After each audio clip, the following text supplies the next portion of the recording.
There've been a lot of really incredible, really awesome, really absurd, really weird things that this city represents for me. And I remember back in 2008, as excited as I was for a myriad of different reasons in 2008, I remember the day the record came out, that first RCA. I got to take a picture of the Virgin Megastore. Had this giant billboard with my face on it. And I got to take a picture of that and send it to my family and very importantly, my older brother Adam. The backstory being, those of you that don't know,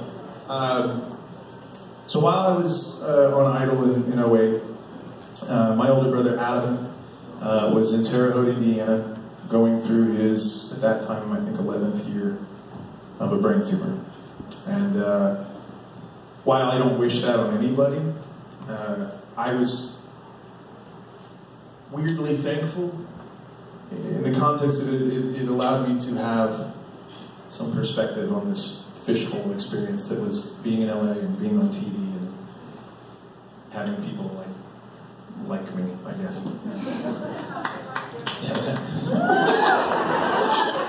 Thank you. So I get off the show, and immediately it's a million miles a minute. It's going on the Idol tour. And while you're doing that, you're going to be flying back and forth and making a record. And on your off days on the tour where you're not recording, you're going to be writing for that record.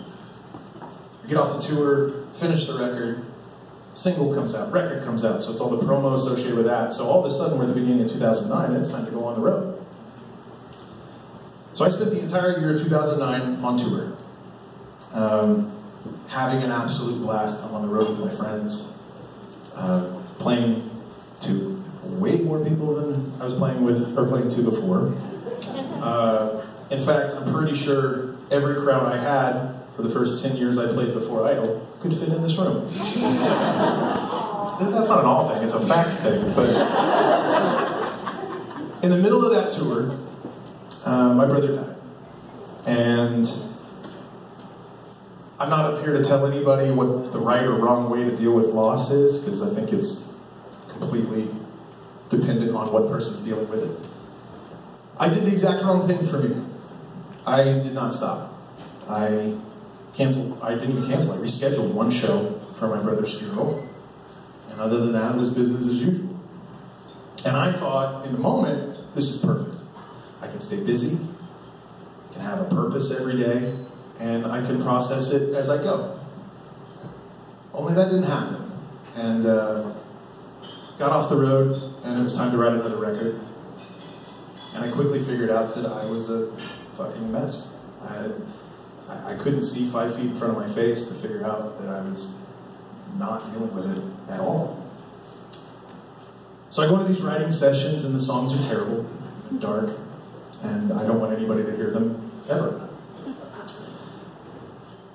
But it just, I couldn't pull my head out of the sand enough to have that perspective to be like, I need to talk to somebody. So we went through it. 7, 8, 9 months of writing for this record. I think we totaled 86 or 87 songs, something like that. Most of them dog shit. You laugh, but dog shit. So towards the end of the process, I had written with everybody that I knew as a fan. I'd written with like Ray Maida, Marlene Peace, I'd written with Ryan Tedder, I'd written with all these people that I looked up to and didn't have really anything that I felt super strong about. So I sit down with two of my really good friends to this day, guys that were in my band at the time, Andy Skibb and Neil Tiemann. And Andy starts on a piano, starts playing this piano progression, and for some reason, just the stars aligned, and it just felt like the time to purge. Felt like the time to get over the hump. And I believe that happened the way that it did because there was no pretense. I was in a room with friends. And as I've gotten older, I've started to realize the importance that Andy and Neil played being in that room. Not just as co-writers, but as friends, as people that I could open up to. And so that was 28, I was 28 years old at the time, 27, something like that. Well, now at 35, I would turn 36 in a month or so. Shut up.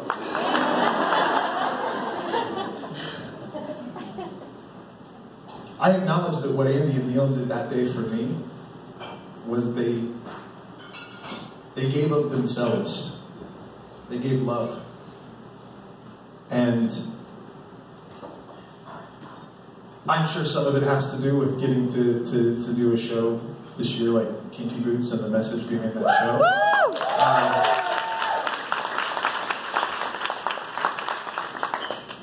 But in a climate, not even politically, but just in a human being climate of just,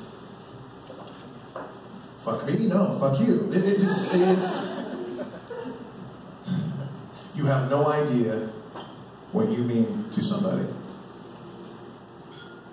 A handshake, a smile, a kind word can save somebody's day, can save somebody's week, their month, their life.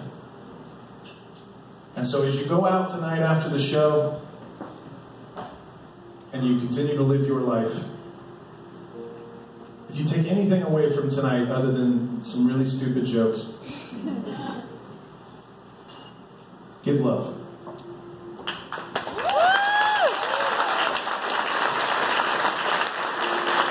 This is the song that saved my life. This is Goodbye to the Girl.